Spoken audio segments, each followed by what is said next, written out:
안녕하십니까. 새로운 해법, 새로운 행동, 새로운 얼굴 9번철입니다. 오늘은 57회 방송입니다.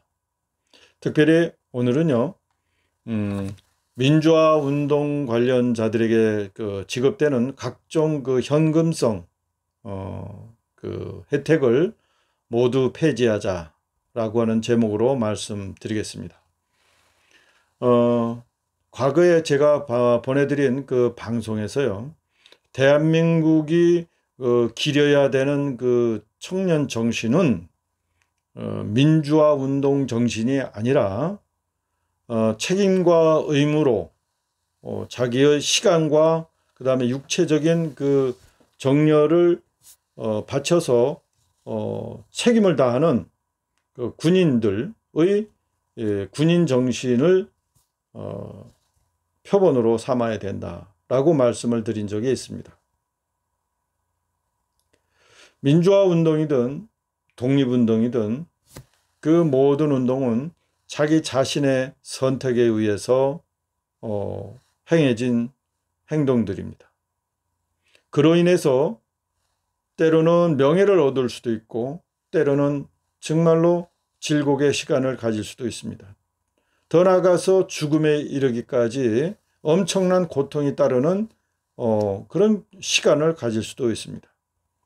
대표적인 것들이 윤봉길 의사다, 또는 안중근 의사다, 또는 청산리 전투의 김좌진 장군이다, 뭐다 하면서 수많은 애국지사들의 그런 고통스러운 시간을 우리가 생각해 볼 수 있습니다. 마찬가지로 소위 독재 시대 때 정치적 민주화를 위해서 애썼던 민주화 인사들의 고충도 마찬가지이죠. 그래서 우리 후손들은요, 그들의 정신을 기리고 그의 후손들을 길이 우리가 이제 보살필 수밖에 없는 것입니다. 그런데요, 한번 여러 번 주의를 돌아보십시오. 그야말로 독립운동을 통해서 자신의 목숨 내지는 가족까지도 희생해 가면서 희생했던 분들이요, 나중에 자신들의 희생을 국가가 보상해 달라, 사회가 보상해 줘야 한다라고 데모를 한 적이 있나요?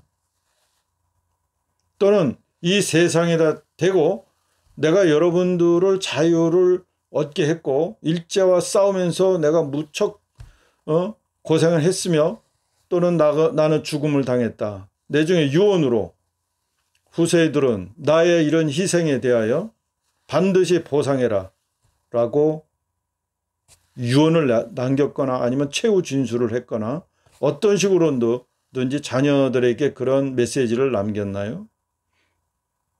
저는요, 적어도 독립운동가들에게서 그런 메시지나 그런 말을 들어본 적이 없습니다.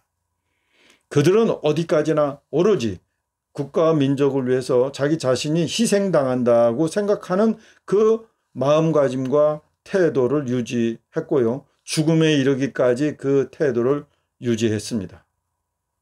또 그렇게 저도 알고 있고요. 그런데 후손들이요, 물론 우리를 포함해서 그 숭고한 정신을 이어가야 되고요, 국가라면 그런 정신이 반드시 필요하기 때문에 그 후손들을 통해서 선열의 위대한 정신을 이어가도록 상징성을 부여하는 것이죠. 이제 독립운동이 이어지면서 이제 마무리되고 이제 이어진 새로운 운동이 민주화 운동이었죠. 근데 안타깝게도요, 이 대한민국의 민주화 운동은요, 상당히 뭐라고 할까요? 부드러운 지도자들과 어떤 공생 관계를 유지해 가면서 민주화 운동이 이루어지었죠. 독립운동도 마찬가지지만 그 시대적 상황에 따라서 일부 독립운동가들 중에서도 사회주의 성격을 가진 분들이 있었습니다. 틀림없이. 또 민주화 운동 과정에서도 상당히 그런 분들이 계셨던 것도 사실입니다. 그러나 사회주의든 또는 자유민주주의든 어떤 형식으로든 간에 그 결과는 정치적 민주화라고 하는 공통의 목표를 향해서 모두가 애썼던 그 기본 정신만은 우리가 공유하고, 또는 뭐 헌법이라든지 또는 이번에 뭐 국민의힘의 당 강령이라든지 여기에 그 뜻을 담아서 이어가려고 합니다. 그런데 독립운동과 민주화 운동가들의 차이점이 하나 있습니다. 독립운동가들은 그 후손마저도 우리 부모님, 우리 선조들의 희생을 보상해야 된다라고 얘기한 적이 없습니다. 그런데 민주화 운동가들은 일부를 제하고는, 제 친구나 뭐 이런 사람들은 아예 보상금도 신청 안 한 사람도 있습니다. 그런데 그 몇몇 사람을 제하고 나머지는 끊임없이 특권을 얘기하고요, 끊임없이 보상을 얘기를 합니다.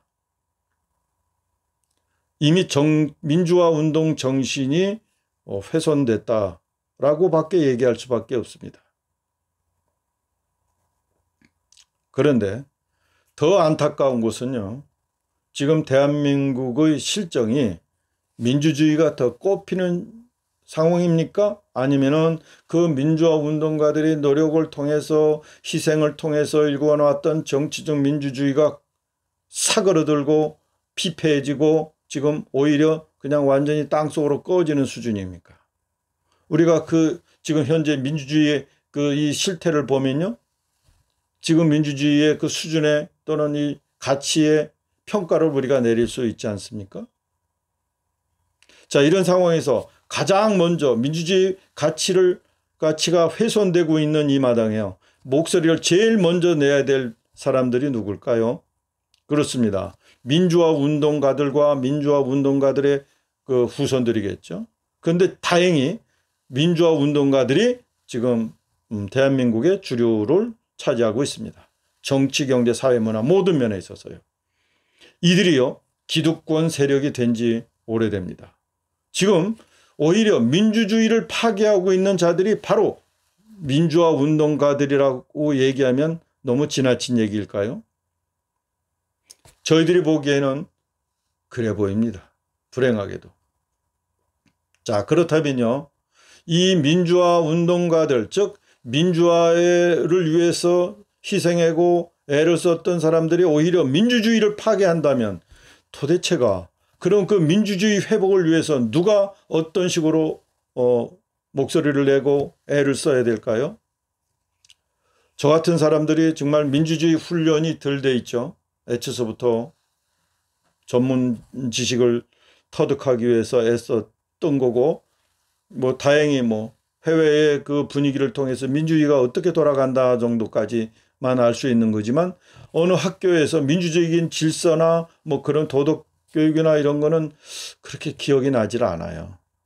그래서 저 같은 경우에도 그 민주화 운동가들과 호흡을 같이 하거나 참 그러지 못하는 경우가 되겠죠. 그러나 지금 시점에서 보면요, 민주화 운동가들보다도 훨씬 더 어떻게 하면 이 대한민국이 발전하고 어떻게 하면 미래가 밝아질 수 있겠다고 하는 생각은 가집니다. 그것이 정치, 경제, 사회, 제도 면에 있어서의 자유민주주의 제도라고 한다면 당연히 그것을 목숨을 걸고 우리가 지켜야 할 가치라고 저들은 확신하게 되었습니다. 그런데 그것을 방해하고 그것을 훼손하는 사람들이 과거의 민주화 운동가들이라고 한다면요, 이것은 또 다른 문제죠. 이제요, 시간이 그렇게 많아 보이지 않습니다. 물론 문재인 정권 후에 새로운 정권도 또다시 지금 586 소위 과거의 민주화 운동 세력들이 다시 정권을 잡는다고 하더라도 마찬가지입니다. 지금 같은 수준의 민주주의는요, 대한민국의 발전을 위해서 결코 바람직한 수준이 아니다라고 하는 건 분명하지 않습니까? 온 썩은 부패 냄새가 온 진동하고 있지 않습니까? 그러면 사법지도 질서 망가졌죠. 지금 경제 질서 망가지고 있죠. 교육 질서는 말할 것도 없고요. 그 다음에 이 기업에 있는 이 경제 질서도 망가지고 있습니다. 우리 아이들이 직자 일자리가 없어서. 그런데 이러한 현재의 자유민주 질서가 망가진 이런 상황에서 그런 모든 질서가 개선돼서 그야말로 우리가 경제적 풍요를 누린다? 이거는 꿈이죠. 그야말로 몽상이죠. 자, 그렇게 하면 어떻게 해야 되겠습니까? 이제 스스로요, 과거로 돌아가고 원칙으로 돌아가고 기본 정신으로 돌아가야 됩니다. 민주화 운동가들이요, 자신이 갖고 있던 모든 특권을 내려놓아야 합니다. 지금까지 받았던 그것은 어쩔 수 없다 하더라도 지금부터 스스로 다시 원칙으로 돌아가는 그런 측면에서 민주화 운동가들 스스로가 명예만 갖고 그 다음에 현금 보상, 그 다음에 무슨 뭐 입학 특혜 이런 거 모두 내놓으시길 바랍니다. 만일에 스스로 하지 못하시겠다면 우리 개혁파가 여러분과 함께 호흡을 맞추며 또는 스스로 발을 못 자르겠다면 우리가 아프지 않게 여러분의 고통을 덜어드리는 선상에서 여러분의 갖고 있던 모든 특권을 정리해 드리겠습니다. 그 힘은 바로 국민의 어떤 지지와 그 신뢰를 통해서 저희들이 여러분과 여러분의 고통이 덜한 방향으로 그렇게 하겠습니다. 다시 말씀드립니다. 지금까지 민주화 운동 가들이 가지고 있던 모든 현금 혜택, 그 다음에 뭐 입학 특례 또는 뭐 취업 특례, 모든 특례를 스스로 내려놓던가 아니면 우리 개혁파가 정리를 하겠다, 이렇게 말씀을 드립니다. 오늘은 여기까지 하겠습니다. 새로운 해법, 새로운 행동, 새로운 얼굴 구본철입니다. 감사합니다.